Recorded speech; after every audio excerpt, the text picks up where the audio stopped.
Right, rear lights are removed. You've got two 8mm bolts to remove those once you've taken the bulb holders out, and then the rear inner trim is 6 Phillips screws which needs to be removed to get under the carpet to unbolt the rear bumper bolts, which are 13mm. There's 6 of those, 3 on the right hand side on the inside, 2 on the inside on the near side of the vehicle, and the third bolt is underneath where the exhaust. Both inner kick strips with the roadster plates on, or whichever model yours is. They're basically just little white plastic clips which hold these in position. Next thing is to take these black trims off which go along the front edge of the rear quarters, which they reveal the bolts which hold the quarters on. On front wings, the repeaters slide back and then they just pop out from the front. But my man's struggling. That's it. Unclip the bulb and drop it back through the hole. That's it. Next, you've got 4 8mm bolts holding the front wings on, one at the front, one at the back, one inside the sill which we had to take the tap out for, and one at the top of the wing inside the door shut.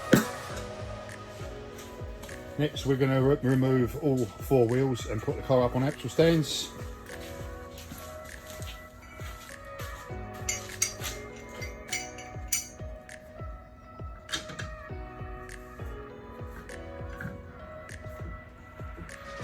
Okay, so as you can see, we're just on the last wheel, both fronts off, offside rear off, and my man Sam is taking off the last rear. Okay, next thing we're going to do, we're going to start undoing the 8mm bolts that are holding the actual outer seals on. We'll leave the under splash guards till last, but we're going to take all the top and the bottom bolts out for now. We're removing the outer seals, or most of them anyway, so we're taking off all the 8mm bolts that hold the bottom of the seal, outer seal on. I don't even know if this is coming through on here, mate, but we've got to edit it anyway. So next we've removed the inner splash guards on the rear. I've one to do, and then obviously taking out the fronts. Okay, both rear splash guards out, and we've just taken out the first front splash guard. Sorry guys, it's a bit dark in here, but obviously you can see under the wing that there's no splash guard. That's all 8mm bolts apart from the 2 at the very back, which are 10s. You need to undo the brake sensor cover to remove part of the front splash guard. So once the splash guards are out, this bolt here, which is on the inside of your front seal panel to the wing, that's the one you need to get out to finally remove the front wing and the front of the seal. Now both front wings are off. You can see that you need to get to this bolt, which is actually behind the front wing, so that has to come off before you can remove the seal panels. All the tops are all now off, all the bottoms. We just need to release the ones under the rear quarters, which we're now about to start. We need to remove the boot lid. I've just basically started undoing the bolts, take all the wiring loom out of the boot, remove the catch, unplug all the plugs and the servo, and the lock, which sits just up here, is about to come out. Okay, so now the boot's all off, wiring loom's out, we'll remove the thing and one hinge. The reason we haven't wanted to move this one at the moment is we've got one bolt that's a little bit sticky, but we'll get that out once we've removed the wing. And going round to the driver's side, if my man doesn't blind me with a torch, we're now going to open these bolts up here that hold the side of the rear quarters on. So these are the last remaining bolts. They go up from underneath your rear wing into these holes, and you've got one 10mm that goes into the end of the bumper from the underside, and then the whole wing will release.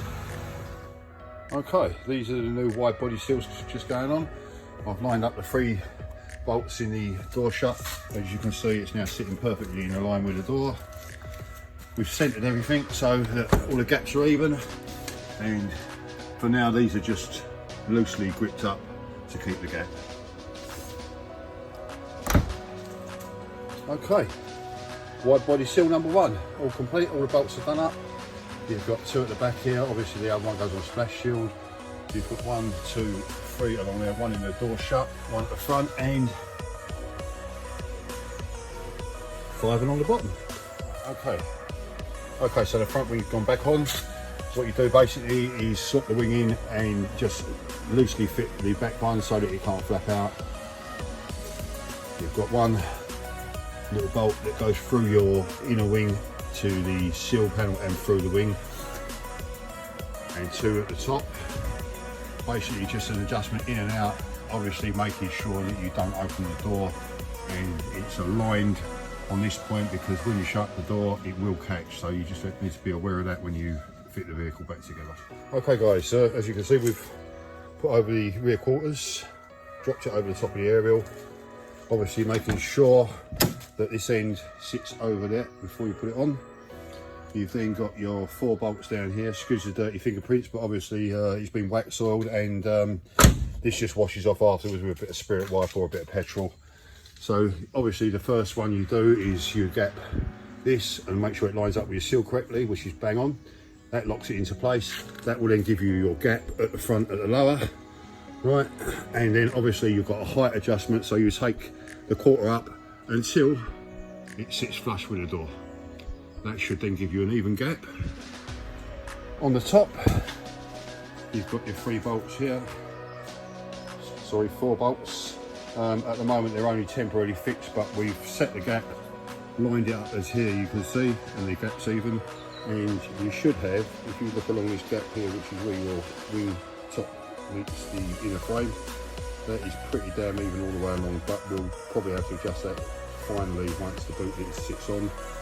And that's about it for now. We're going to obviously walk into the other quarter, which is just tape hanging on by 2 bolts at the moment. As you can see, it's not gapped yet, and it's still loose on the front, no bolts in the front, but it's sitting correctly over where it's got to go, and that's just a repeat of the process we've done on the other side.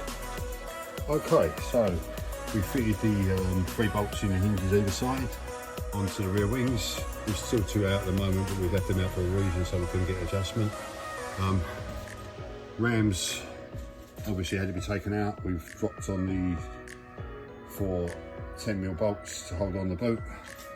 We've fed the wiring loom up through into here and clipped up under here, ready to accept the servo and the lock system.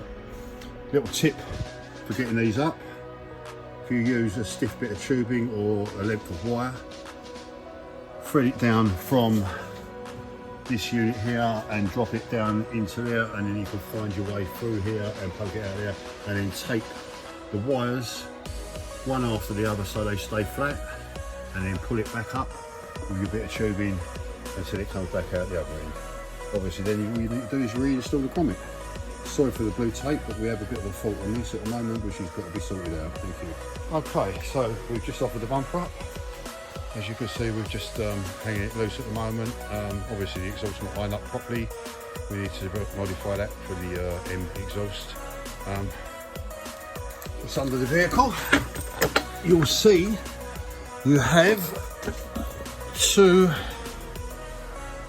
torque bolts. Not very good lighting, but they actually go up in the exhaust holes. You've got a plate, and then there's your torque, and that goes up through the frame. And then once you've got those tightened up, you can then adjust the irons to get the gapping right for the boot and the rear quarters. Right guys, this is a really important moment in the build. I don't like to encourage smoking, but I'm going to have a fag before I put this in because it is stressful. Right, so front windshields, splash shields are now being installed. You can see up the back here you've got 2 10mm bolts here and here. Underneath these shields you've got, let's try and find it. Yep, okay, 1, 2, 3, 4, 5, and 2 at the front here, under into the front bumper. And obviously you need to then bolt back your wheel sensor, which we're just about to do. That's just 2 8mm as well, so obviously we'll just get that done, and then it's a repeat the same process on the other side and put the wheels on. Okay, to do the floor modification, we need to remove the spare wheel cradle, which is located under the car. You've got a pin that goes through a bracket, 10mm bolt each end. This is your spare wheel carrier lowering handle, which obviously doesn't come out from this bit here because there's no way it comes out. What you actually have to do is remove 17mm nut, and if you can see, I'm actually turning, I don't know if you can see that. See the thread turning in this small part, so you have to undo that with a tiny little spanner, excuse me, and then that will come out and you can drop it out through the car. Hey guys, this is just a walk round. We're very nearly finished. Just the boot lock to last finishing touches. Boot badge is on.